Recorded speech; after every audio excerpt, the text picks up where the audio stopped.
Hey, good morning, everybody. It's another beautiful Sunday. Another Chelsea game. I got to wear the jersey again. We got a 1-1 draw today against Manchester City. Wasn't the result I was hoping for after Andre Schürrle's goal, whose name and numbers on the back of my jersey here. But we gave up a goal to Chelsea legend Frank Lampard, that's now playing for Man City. So 1-1. Got to give my shout outs before I get started. We have a Caro Kann game here. So this is Caro Kann Adventures something. I lose track of what number we're on YouTube here, but let's get rolling. Um, so in this situation here, you guys have seen this. I play a6, baiting either the trade or the advance. In this case, he kind of blocked off my bishop and the access to g4 that I like to have. And so I decided just to go for an exchange. I don't usually play the Caro Kann with an exchange on e4 here. But I thought it's time to mix some things up in my opening a little bit. I need to open the board up a little bit more often and be less afraid of the tactics and go ahead and just dive right in. And so I went ahead and did that. I think it's going to make me a better chess player to start doing things this way. I might have more losses, but I also might get a lot better tactically over the board. So I'm starting to spot some good stuff. So in this game, you'll notice I don't make any blunders on my own. I did miss a couple of my opponent's blunders, but that's a little bit different. So I went ahead and traded this bishop here for the knight. I don't like his knight posted up in the center, and I wasn't going to play anything like f5 to kick it or anything. So and then I played queen to d5. I decided that I'd like to play with my pawn matching his on d4 and d5. And this is a game that I felt more comfortable with. So in hindsight here, I think what I could have done is simply just played knight f6 here and forced his queen to back away. Maybe played e6 next or queen to c7 or something like that. Kept the queens on the board, but I tend to be the type to enjoy trading queens when given the opportunity. I think it just removes the pressure on me, tactically speaking. And it's something that I need to get over and just start trying to use my queen a little bit better, besides attacking, the dark squares when I'm playing Caro Kann. So it's all right. There's nothing wrong with my move. This game is dead even here. White doesn't have the first move advantage anymore. I think it's pretty much a dead even game. So here again, I played a move that's uncharacteristic for me. I went ahead and just shoved to e5 and invited a trade there. And when he didn't take it, I initialized it. So what we have now here is we both have an isolated queen pawn.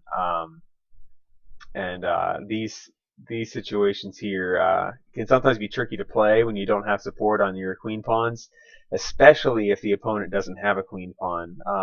In this case, since we both had queen pawns, it turned out to not matter as much. But there was a lot of effort put into defending d4 for white and attacking d4 for me. And so with that idea in mind, I went ahead and fianchettoed here. You can see he's prepping that defense already. And I played knight to e2 here instead of f3. You can see that the computer's already telling you that my knight has intentions of going to f5 and putting another attack on both that bishop on e3 as well as the pawn on d4. So again, dark square strengths for me and dark square weaknesses for white is kind of the theme in the Caro Kann, at least the ways that I play it, and I think that tends to be how the Caro Kann works. Although I don't play at a level higher than in the 1800s, I couldn't tell you much higher than that if that's really accurate for the Caro Kann.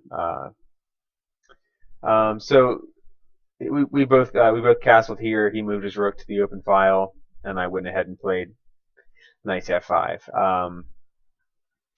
So I'm making way for several things. One, my rook to come over to e1. One for my a rook to come over to e1. A rook to d1. I mean, there's lots of openings for my rooks now. They're connected. They're ready to move around together and start figuring out where they want to go. What I don't want to do is put a rook on. I'm sorry, I've been saying 1. I meant 8. What I don't want to do is put a rook on c8 and initiate a rook trade either. I think that would lead to a pretty boring game where we would be even, if not it would be a drawish game, and I'm looking for a win here. I'm trying to play more aggressively than I used to, um, so I did that here, and I gave him a really weak pawn here on e3 that I intend to attack.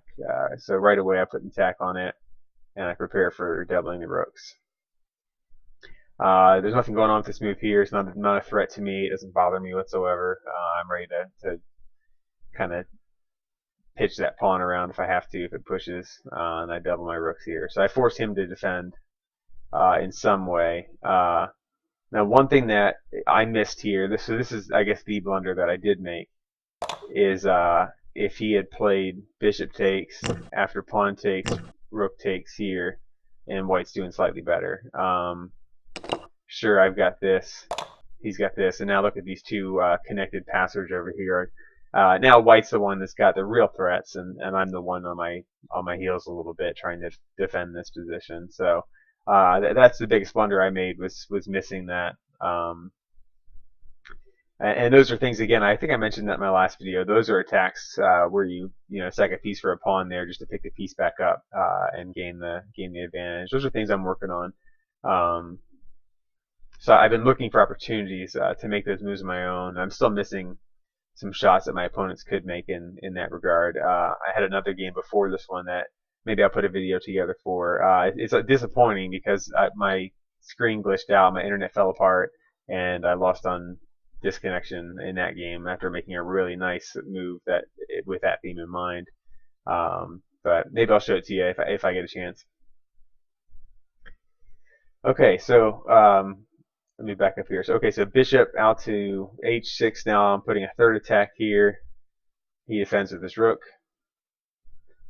And so we do a little bit of shuffling.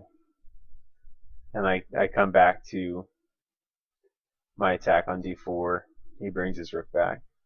I could shuffle again back to h6. I don't think it'd be any good. I don't want to draw against this opponent. Okay, so here's my opponent's first big mistake. And let me show you why. I can play rook takes e3 here, and after rook takes, bishop takes, and now I've got his rook in a nice pin, and I'm going to pick that material back up.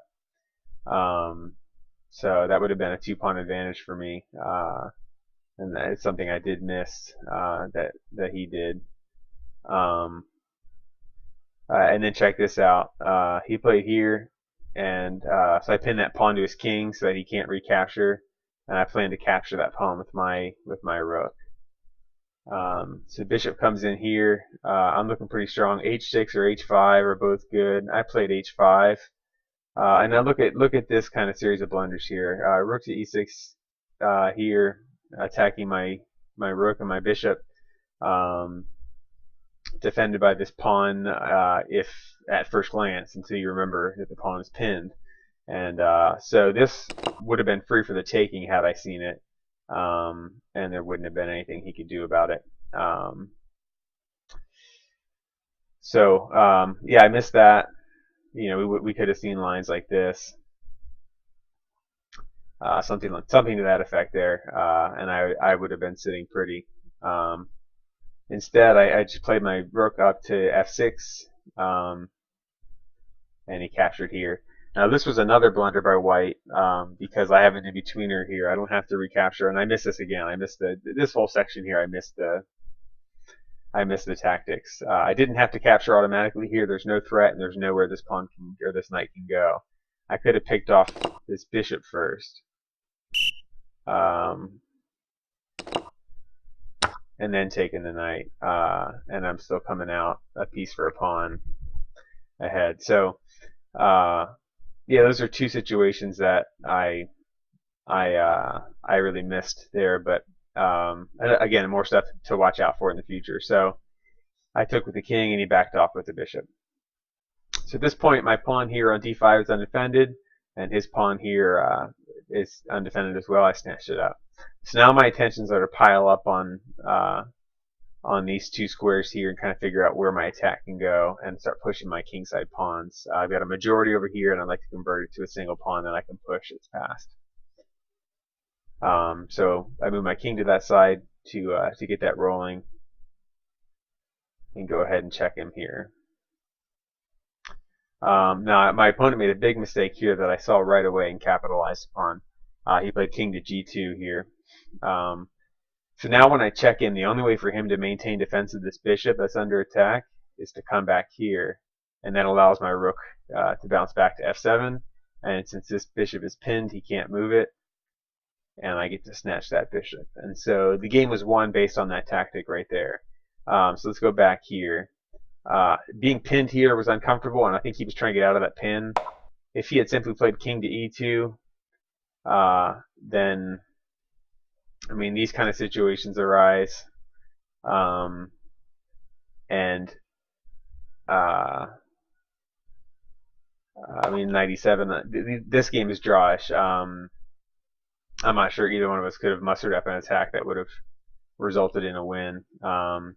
If I took any time to run this down the board with my king, his king has time to get over there, and if I try to get my knight involved in the attack, my pawn's going to hang here, and then he has these two center pawns that are just going to rush down the board. So I would have agreed to a draw here right away if we had ended up in that kind of variation. Instead, we end up with this, and I get to take a piece. So now it's pawn time. Just march down, pawn and king, pawn and king. So I dance around a little bit here. Decide to get my knight into the game here to add an attack to the pawn here. And here, I mean, there's forced mates right here. I could play rook takes here, rook takes here. I mean, he can't take here, for example, or simply this. He can't stop my queen. You know, best he can hope for, I mean, is just delay the inevitable. And the queen's there. So I just played. At this point, I had such a big lead. I was ready just to go ahead and play simple, take the pawns, and take my win. So we took there, and I prepared to swing my rook over to the queen side here to snatch that pawn up. This one's simple. And once I got over here, my opponent resigned. Okay, so the themes for this game, I want to go back to the beginning. The themes for this game, I played my usual Caro Kann with a6. My bishop was blocked out of what it usually does, and it doesn't have the f4 square available. I'm not the type that's going to leave this bishop without some sort of opportunity to get out from the pawn chain and get traded off for something good. This is a bad bishop in the Caro Kann, and I see no point in leaving it behind, leaving it just sitting there in between my two rooks, out in the way, blocking my queen up sometimes. There's just no point in leaving it there. And so I'm going to make plays like this that allow me just to get that bishop off the board and then proceed from there. In this case, I chose to make the queen exchange. He could have denied if he wanted. We got developing going there. And now my bad bishop is gone, and we've got ourselves a nice position for black that's even. If you get yourself jammed up where that bishop just gets stuck behind the pawn chain like they do in a lot of classic Caro Kann games, you're going to see black playing out of a cramped position and hoping to find a way to get c5 in, excuse me. And that, I mean, that can be, if you like those really cramped positions and all that stuff, that can be fine. It's not that bad if you're great with your knights and if you find yourself with good outpost squares for knights and things like that. But I simply just have no interest in having a piece that doesn't play any role in the game until the late middle game when it finally gets free. I'd much rather just get it off the board for something good that I can take from him and then develop and play my game there. So just some notes in the Caro Kann. If you're interested in the opening, I've got tons of videos on the Caro Kann. Just Google search Caro Kann Adventures. You go through my channel here. And I'm sure you'll find lots of games that should be interesting. I've got both wins and losses on there. You can see my mistakes. You can see my strengths and weaknesses. And hopefully I'll see you over the board. I'm playing on Chess Cube right now. My username there is Dastrn, which is D-A-S-T-R-N. That's the name I use on everything else. My other YouTube channel is Dastrn as well. You can find Minecraft videos on there. You can find some just random gaming videos. I play some indie games and put stuff up on there sometimes. You can find me as Magnum Pawn on the free internet chess server, and then I'm playing on chess.com a little bit as well, and that's Dastrin as well. So anyways, look for me, and hopefully I'll see you over the board. Have a good one.